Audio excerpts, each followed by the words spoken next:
नमस्कार। तबसरा आज दोपहर तक में एक बार फिर आपका स्वागत है और मैं अहमद अर्शपल गुप्ता और मेरे साथ है वरिष्ठ पत्रकार सतीश वर्मा जी। सतीश जी, सबसे पहले हम जन्माष्टमी की मुबारकबाद देते हैं सबको, दर्शकों को, क्योंकि जन्माष्टमी आज भी मनाई जा रही है, कल भी है जी। आज जम्मू शहर में भिन्न भिन्न झांकियाँ निकाली जाएंगी जी। इसकी दुर्गा मंदिर रामपुरा जो है वहाँ से भी एक झांकी निकलेगी, बाकी झांकियाँ निकाली जाएंगी। तो इसको लेकर बाजार में खरीदारी भी काफ़ी हो रही है, लोग निकले हुए हैं बाजारों में, खरीदारी कर रहे हैं, बाजारों में रौनक है। तो दर्शकों को हमारी तरफ से हार्दिक शुभकामनाएं। सी जी, कल मुख्य निर्वाचन अधिकारी ने जो प्रेस कॉन्फ्रेंस की थी उसको लेकर जम्मू कश्मीर में सियासत गर्म हो गई है जी।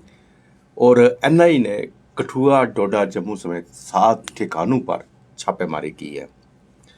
और आज भी हीरानगर सेक्टर में ड्रोन को देखा गया। एक सीजी आपको याद होगा कि वंशु पंगोत्रा जो सोशल मीडिया पे बड़ा छाया हुआ था जम्मू जम्मू जम्मू को लेके एक सुर्खियां आप काफी ली थी, उसका शव मिला है उधमपुर जिले में। और दूरदर्शन स्वतंत्रता संग्राम पर एक सीरियल शुरू करने जा रही है और कैजुअल लेबर जो है आज भी उन्होंने प्रोटेस्ट किया है जी। तो सबसे पहले हम बात करते हैं चीफ इलेक्शन कमीशन की। उन्होंने कल प्रेस कॉन्फ्रेंस की और प्रेस कॉन्फ्रेंस करके उन्होंने कहा कि जम्मू कश्मीर के अंदर धारा 370 खत्म होने के बाद अब जो है बाहरी जो है वो भी उसमें वोटर जो बन सकते हैं, उनका भी वोटर लिस्ट में नाम आ सकता है, वो भी वोट डाल सकते हैं जी। जो यहाँ से जहाँ रह रहे हैं, चाहे वो नौकरी कर रहे हैं, चाहे वो लेबर का काम कर रहे हैं, चाहे कुछ भी कर रहे हैं। इसको बात को लेके जम्मू कश्मीर की सियासत गर्म हो गई है जी। महबूबा मुफ्ती ने भी एक प्रेस कॉन्फ्रेंस करके आज कहा है कि ये भाजपा का एक एजेंडा है हिंदू राष्ट्र बनाने का।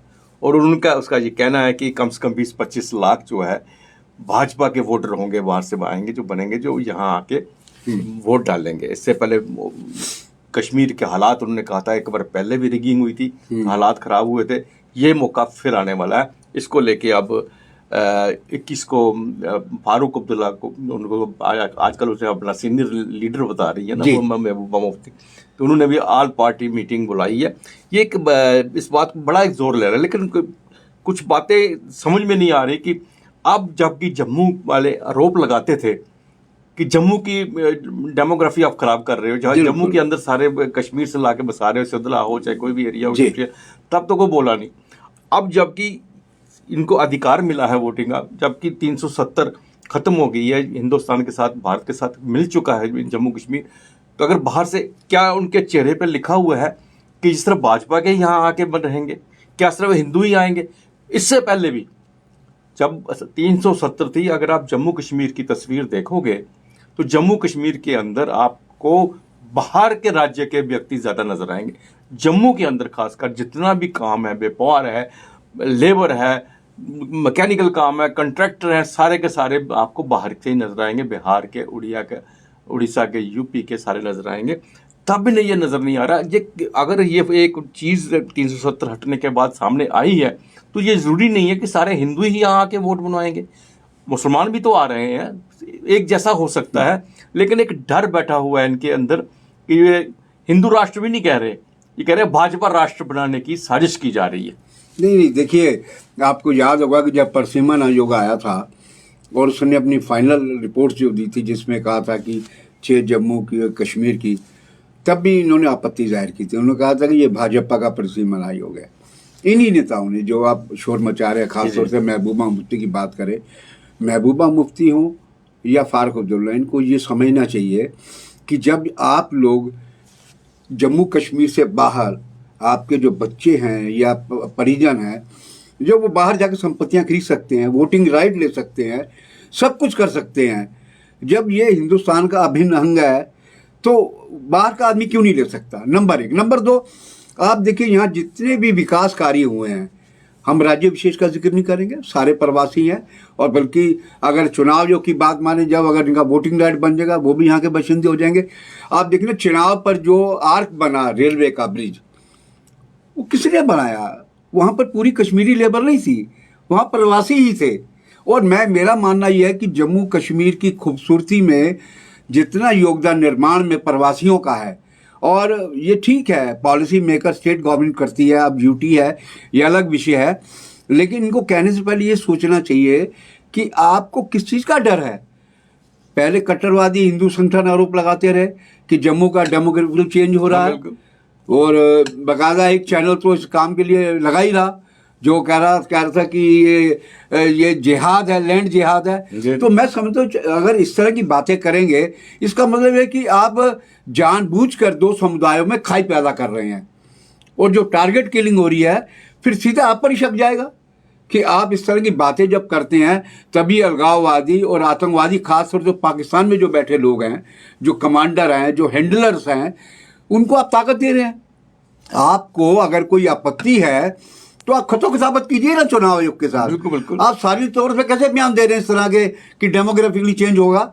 डेमोग्राफिकली चेंज का मायने क्या कहना चाहते हैं आप? आपने ठीक कहा कि बाहर का जो लेबर है उसमें जरूरी है कि 100% हिंदू है, उसमें मुस्लिम बड़ी तादाद में ज्यादा मुस्लिम है, ज्यादा मुस्लिम। आप सिगड़ा चले जाइए, सुनवा चले जाइए, वहां आपको जितना बड़ा ही मिलेगा, जिसे तरखान कहते हैं, वो यूपी का सहारनपुर का है या दूसरे डिस्ट्रिक्ट का, यूपी के, बिहार के लोग हैं मुस्लिम जो हैं। तो आप किस तरह से डेमोग्राफिक चेंज कह रहे हैं? दरअसल इनके पास कोई उपाय नहीं है, ये हताशा में बोल रहे हैं। और मैं जब समझता हूँ, एक तरफ से हमने पहले भी पीवी न्यूज़ लाइन में कई बार कहा है कि 370 और 35 से जो तोड़ा गया ये एक विवादित था, और ख़ास तौर से पीएम मोदी, गृह मंत्री अमित शाह, ये जैसे ताकतवर नेताओं की वजह से ये काम हुआ। और कल जो चुनाव आयोग ने कहा, ये जरूर है कि जिस तरह चुनाव मुख्य निर्वाचन अधिकारी हृदय कुमार सिंह ने कहा कि भाई जिस तरह अखबारों में, मीडिया में रिपोर्ट्स भी आई, कहा गया कि अब आपको डोमिसाइल की भी जरूरत नहीं है वोट बनवाने के लिए। लोगों को हैरानगी लाजमी हुई, इसमें कोई डरा ही नहीं है। तो सोशल मीडिया पर भी तमाम तरह के गपशप और तमाम तरह के ऑब्जेक्शन बातें चली हैं। लेकिन हमें ये भी सोचना चाहिए कि जब हम कहते हैं कि हमारा हिंदुस्तान के साथ संपूर्ण विलय हो चुका है, तो इस तरह की बातें नहीं उठनी चाहिए, मैं समझता हूँ। और ये एक आग लगाने की कोशिश है कश्मीर आधारित नेताओं को, चाहे वो महबूबा हो या फारूक अब्दुल्ला हो। अब वो कह रहे हैं सोमवार को ऑल पार्टी मीटिंग बोलना है, बुला लीजिए। लेकिन इस पर सबसे बड़ा ताज्जुब ये है कि प्रदेश भाजपा क्यों रहस्य में चुप्पी साधे हुए है? वो क्यों नहीं आगे आके बोलती खुलकर जिस तरह ये विरोध कर रहे हैं? आखिर बीजेपी, चूंकि आखिर सत्ता तुम्हारी दिल्ली में, सत्ता आपकी यहाँ भी है, आपको कोई तो स्टैंड लेना होगा ना। क्यों नहीं स्टैंड ले रही बीजेपी यहाँ की? उनको बोलना चाहिए, मैं समझता हूँ। और ये हताशा है, और हम समझते हैं कि मुख्य निर्वाचन अधिकारी ने जो बात कही है वो दिल्ली के मुख्य चुनाव आयोग के निर्देश पर ही कही है, उन्होंने अपनी मर्जी से कुछ नहीं कहा। और बात भी सही है, जो कानून पूरे देश के अंदर है वही कानून अब जम्मू कश्मीर में होगा। जब जम्मू कश्मीर में जो स्पेशल इसका स्टेटस खत्म हो गया है, अब तो पूरे देश के साथ एक जैसा। टीआरएफ की बात कर रहे थे। हाँ, ये सबसे बड़ी बात है सामने आई है। टीआरएफ जो है उन्होंने धमकी दी है जी, वो एक धमकी, बहुत जबरदस्त धमकी है, ये छोटी धमकी नहीं है। उन्होंने यहाँ तक कहा है कि हम जो है अपना एक्शन बहुत तेज करेंगे। उसमें से टारगेट जो है उन्होंने हर एक को बनाया है, लेबर, बैगर्स, वहां पे काम करने वाले, जम्मू को भी जम्मू से छोड़ के जम्मू से बाहर भी हम जो है इसका एक्शन लेंगे। और जैसा पहले भी ये करते रहे हैं, अब जो टारगेट किलिंग, अब ये इस पे ज्यादा वो करेंगे। ये एक बड़ी जबरदस्त बात। देखिए अभी हम जिक्र कर रहे थे इस तरह के जो बयानात हैं कश्मीर नेताओं के, टीआरएफ जैसे आतंकी संगठनों को एक मायने में मोरली सपोर्ट करते हैं।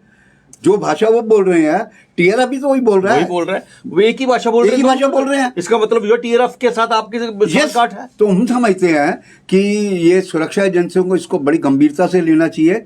इस तरह के बयानात जो आने से पहले इनको बाकायदा हिदायत जारी होनी चाहिए। कम से कम तुम जब एक देश के बाशिंदे हो तो इस तरह के बयान क्यों दिया है? आप अपनी पॉलिटिकल स्ट्रेंथ बढ़ाइए ना। इस तरह की बात क्यों आप क्यों करते हैं? एम्प्लॉइज को टारगेट करेंगे, हम बैगर्स को टारगेट करेंगे, टूरिज्म जो इतना बढ़ावा मिला है सीजन में, टूरिस्ट को हम टारगेट करेंगे, जम्मू के अंदर आके हम टारगेट करेंगे। ये सब चीजें जो उन्होंने कही हैं, ये सचमुच आपने सही कहा, एक बहुत बड़ी खाई पैदा करेंगे। और हम तो समझते हैं चुनाव आयोग ने जो मुख्य निर्वाचन अधिकारी हमारे हृदय कुमार सिंह है यहाँ पर, जिन्होंने बात कही है चुनाव आयोग के हवाले से, चूंकि उन्हीं के नुमाइंदे हैं वो, मैं समझता हूँ ये स्वागत योग्य कदम है। और क्योंकि इनको लगता है कश्मीरी नेताओं को, चूंकि ये अक्सर आरोप लगते रहे हैं कि जम्मू के साथ भेदभाव होता रहा, उनको लगता है कि अगर जम्मू संभाग में वोट का परसेंट बढ़ता है तो हमारी जो एक दबाव की राजनीति है दिल्ली के ऊपर, वो उसमें कहीं ना कहीं फर्क लाजमी तौर पर लेकिन पड़ेगा। जी एक बात मैं आप फिर याद दिला देता हूँ, जब भी चुनाव हुए इससे पहले जी यही बार बार रोप लगाती, इन पे लगाती रही है, क्योंकि ये जितने भी बाहर से आए हुए हैं हाँ। तो कांग्रेस के वोटर हैं या पीडीपी के वोटर हैं। बिल्कुल आज ये बात उल्ट हो रही है, उलट हो रही है। आप देखो यहाँ रेलवे स्टेशन के बाहर चले जाइए, जो झुग्गियां बनी थी वो कहते थे ये सब कांग्रेस के बसाए हुए हैं। तो बड़े अजीब इत्तेफाक है कि कहने का मतलब यह है कि आपको कुछ ना कुछ कहना है, और वही हम कह रहे हैं कि बीजेपी आखिर जो प्रदेश बीजेपी है वो इस मुद्दे पर क्यों नहीं सामने आती खुल के, क्यों वो रास्ते में चुप्पी साधे हुए प्रदेश बीजेपी। बिल्कुल सही कहा स्त्री जी। आज एनआई ने टेरर फंडिंग मिल को लेकर जम्मू में डोडा, जम्मू और उसको लेकर 7 जगहों पर छापे मारे हैं। इससे पहले आपको याद होगा फैजल मोनीर जो तालाब खड़ीकर से पकड़ा गया था, जी जो कि ड्रोन से जो हथियार आते थे वो रिसीविंग हैंड था। तो उसकी जब उसको इंटरोगेट किया गया, उसके बताने पर उन्होंने 7 जगहों पर ठिकानों पर छापे मारे हैं। और वो सिर्फ कहते हैं अभी तक जो पुलिस से बताया उन्होंने, लेकिन पता चला कि काफी असला वगैरह चीजें बरामद हुई हैं उसके से। नहीं ठीक है, देखिए जम्मू पुलिस ने, चूंकि हम तो अक्सर बोलते रहे अपने पिपली लाइन में, कई महीने पहले से बोल रहे हैं कि आखिर रिसीविंग एंड कौन है, हथियार जो ड्रोन से आ रहे हैं। आखिर ये सफलता मिली उनको, तालाब खटीका से फैजल मुनीर जो पकड़ा गया, उससे जो पूछताछ की गई उसी की निशानदेही पर मनी लॉन्ड्रिंग का, टेरर फंडिंग का जो मामला है एनआईए को उसको लीड दी गई है। तो एनआईए इसकी जांच कर रही है। आज 7-8 जगह जम्मू प्रोविंस में कई जगह छापे चल रहे हैं और उम्मीद की जा रही है कि ये और भी इसकी परतें दर परतें खुलेंगी कि आखिर ये पूरे गेम के पीछे जो ड्रोन से हथियार आ रहे हैं उसके पीछे और कौन कौन लोग संलिप्त हैं। और जैसा आपने जिक्र किया, आज रात को भी, आज भी हीरानगर में देखा गया ड्रोन। तो कहने का मतलब पाकिस्तान की ओर से साजिशें लगातार जारी हैं।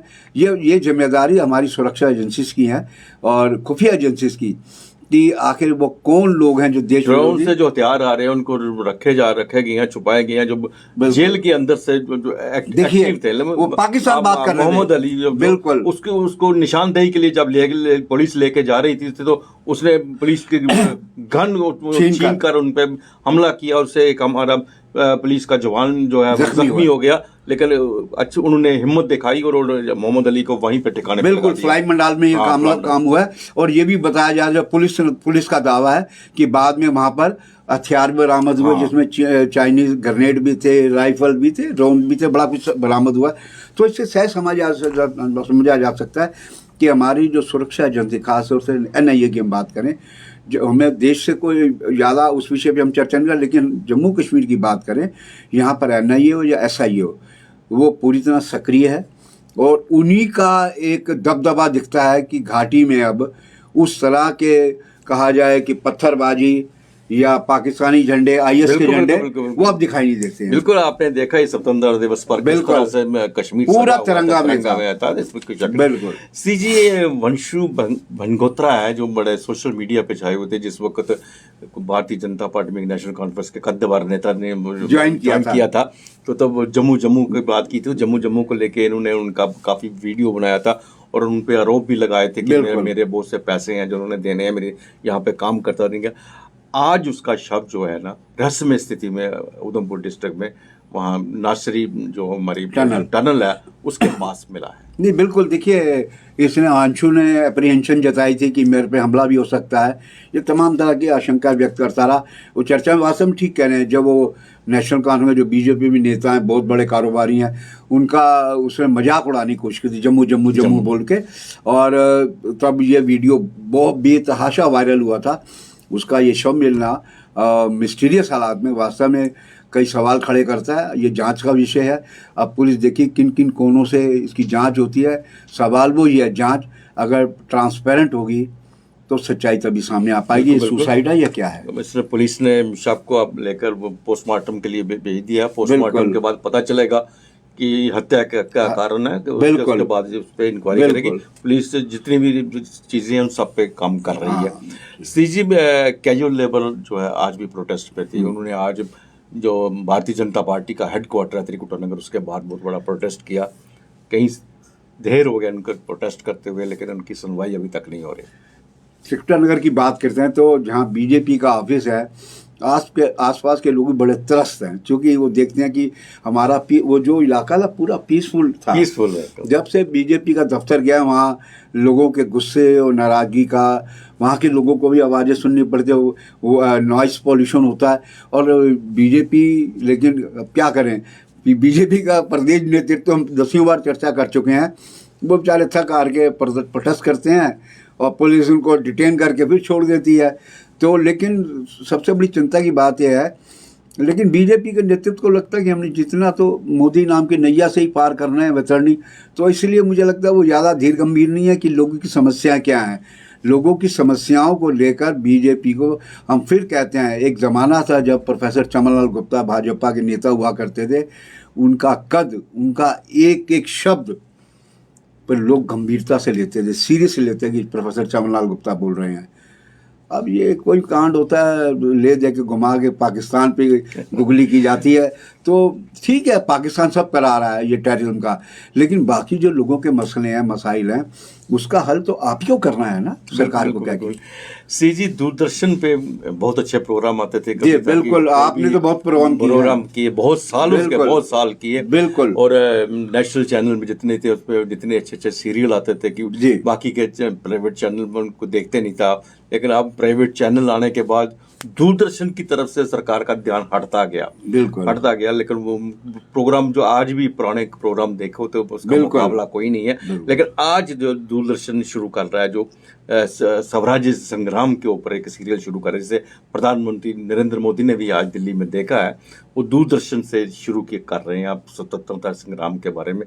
तो उम्मीद करते हैं एक बार फिर, हालांकि इसमें कोई शक नहीं था, दूरदर्शन की सबसे ज्यादा रीच थी, दूरदर्शन और रेडियो की रीच सबसे ज्यादा रही है। मतलब अब उम्मीद की जा रही है कि एक बार फिर दूरदर्शन को उसी तरह से सामने लाएंगे। और हम इसके साथ साथ ये भी उम्मीद करते हैं, कम से कम जम्मू में कम से कम जो हम एक शव पड़ा हुआ है दूरदर्शन का, उसको भी जिंदा करेंगे। डेडवुड। बिल्कुल, आपने ठीक कहा। देखिए, मैं कह रहा हूँ चैनल भले जितने मर्जी आने प्राइवेट, लेकिन दूरदर्शन की एक महत्ता और शालीनता, उनके एंकरों की बात सुने, वो उनकी भाषा, उनका एक बड़ा कहा जाए कि एक बेहतरीन ढंग से पेशकारी, चीख चिल्लाहट नहीं थी। तो मैं समझता हूँ कि यहाँ पर आपने ठीक कहा कि हम समझते हैं कि प्रधानमंत्री जिस पर स्वाधीनता संग्राम को लेकर उन्होंने शुरुआत कराई है, उनकी नज़रसानी जम्मू दूरदर्शन पे भी होनी चाहिए, क्योंकि पाकिस्तान सबसे ज़्यादा प्रोपेगेंडा भारत के खिलाफ करता है। तो जम्मू कश्मीर दूरदर्शन एक ऐसा मंच है कि उसके जो दुष्प्रचार है उसका मुंह तोड़ जवाब देता है। तो मैं सोचता हूँ उस नज़रिए से प्रधानमंत्री या जो भी नौकरशाही से संबंधित है, उनको इस और भी गौर करना चाहिए। और हम स्वागत करते हैं कि जो स्वाधीनता आंदोलन को लेकर प्रधानमंत्री ने दूरदर्शन के जरिए शुरुआत की है, उसके लिए खुशामदीद। लेकिन ये भी उम्मीद करते हैं कि जम्मू का जो अपना एक कार्यक्रम आता था, बिल्कुल। उसकी जो बंद कर दिया गया, किन कारणों से किया गया ये मालूम नहीं, उसकी भी जल्द से जल्द शुरुआत की जानी चाहिए। तो ये था तबसरा दोपहर तक का। बाकी प्रोग्राम के लिए आप देखते रहें पीपी न्यूज़ लाइन। नमस्कार।